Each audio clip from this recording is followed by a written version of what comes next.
Operation Sindoor ചർച്ചയിൽ പ്രതിപക്ഷത്തിന് നേരെ ആഞ്ഞടിച്ച് കേന്ദ്ര ആഭ്യന്തരമന്ത്രി അമിത് ഷാ. വിദേശകാര്യമന്ത്രി സംസാരിക്കുന്നത് തടസ്സപ്പെടുത്തുന്ന പ്രതിപക്ഷത്തിന്റെ സമീപനം വ്യക്തമെന്ന് അമിത് ഷാ. ആരുടെ താൽപര്യമാണ് പ്രതിപക്ഷത്തിനുള്ളതെന്നും അതുകൊണ്ടാണ് കഴിഞ്ഞ 10 വർഷമായി പ്രതിപക്ഷത്തിരിക്കുന്നതെന്നും അമിത് ഷാ. TRFനെ ആഗോള ഭീകര സംഘടനയായി പ്രഖ്യാപിച്ചതിനു പിന്നിൽ ഭാരതത്തിന് വലിയ പങ്കെന്ന് വിദേശകാര്യമന്ത്രി S. ജയശങ്കർ വ്യക്തമാക്കി.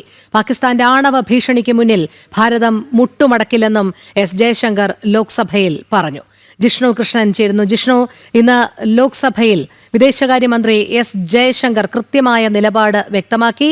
ഒപ്പം ആഭ്യന്തരമന്ത്രി അമിത് ഷായും അദ്ദേഹത്തിന്റെ നിലപാട് അറിയിച്ചു. കാരണം തുടർച്ചയായി പ്രതിപക്ഷം S. ജയശങ്കറിന്റെ പ്രസംഗം തടസ്സപ്പെടുത്തുന്ന ഒരു സാഹചര്യം ഉണ്ടായിരുന്നു. അപ്പോൾ കൃത്യമായ ഭാഷയിൽ തന്നെ ആഭ്യന്തരമന്ത്രിയും പ്രതികരിക്കുന്ന ഒരു സാഹചര്യം ഉണ്ടായല്ലോ. കൂടുതൽ വിവരങ്ങൾ.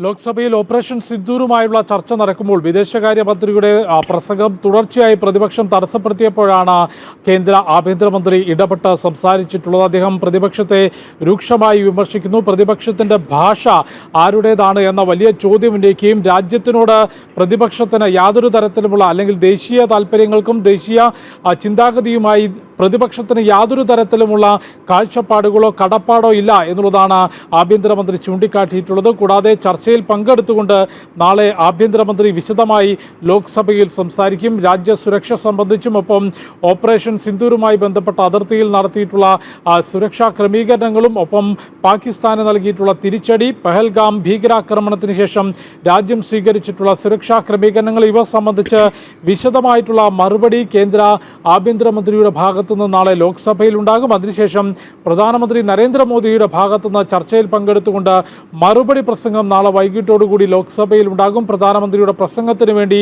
ലോക്സഭയിൽ അംഗങ്ങൾ മാത്രമല്ല രാജ്യം മുഴുവൻ ഓപ്പറേഷൻ സിന്ദൂറുമായി ബന്ധപ്പെട്ടും പഹൽഗാമുമായി ബന്ധപ്പെട്ടും നേരത്തെ ഔദ്യോഗിക വേദികളിലും പൊതുവേദികളിലും പ്രധാനമന്ത്രി സംസാരിച്ചിട്ടുള്ളതാണ്. പക്ഷേ ലോക്സഭയിൽ മറുപടി പ്രസംഗം പറയുമ്പോൾ പ്രതിപക്ഷത്തിനുള്ള മറുപടി കൂടി പ്രധാനമന്ത്രി നരേന്ദ്രമോദിയുടെ ഭാഗത്തുനിന്നുണ്ടാകും എന്ന കാര്യത്തിൽ യാതൊരു സംശയവുമില്ല. ഒപ്പം വിദേശകാര്യമന്ത്രി S. ജയശങ്കർ ഭീകരതയ്ക്കെതിരെയുള്ള ഭാരതത്തിൻ്റെ നിലപാട്, ഒപ്പം ലോകരാഷ്ട്രങ്ങൾക്കിടയിൽ പാകിസ്ഥാൻ എത്രത്തോളം ഭീകരതയെ പിന്തുണയ്ക്കുന്ന രാഷ്ട്രമാണ്, ഭീകരവാദത്തിന് എത്രത്തോളം സഹായം നൽകുന്ന രാഷ്ട്രമാണ് എന്ന് ലോകരാഷ്ട്രങ്ങളെ ബോധ്യപ്പെടുത്താൻ ഭാരതത്തിന് സാധിച്ചിട്ടുണ്ട്. കൂടാതെ ദ റെസിസ്റ്റന്റ് ഫ്രണ്ടിനെ ആഗോള ഭീകര സംഘടനയായി പ്രഖ്യാപിക്കുന്നതിൽ ഭാരതം വഹിച്ചിട്ടുള്ള പങ്ക്, ലോകരാഷ്ട്രങ്ങൾക്കിടയിൽ പാക് കേന്ദ്രീകൃത ഭീകര സംഘടനകളെയും പാകിസ്ഥാനെയും ഭീകരവാദത്തിനുമേൽ എത്രത്തോളം ഒറ്റപ്പെടുത്താൻ സാധിച്ചു എന്നുള്ളതും വ്യക്തമാക്കിയിട്ടുണ്ട്. രോഹിണി.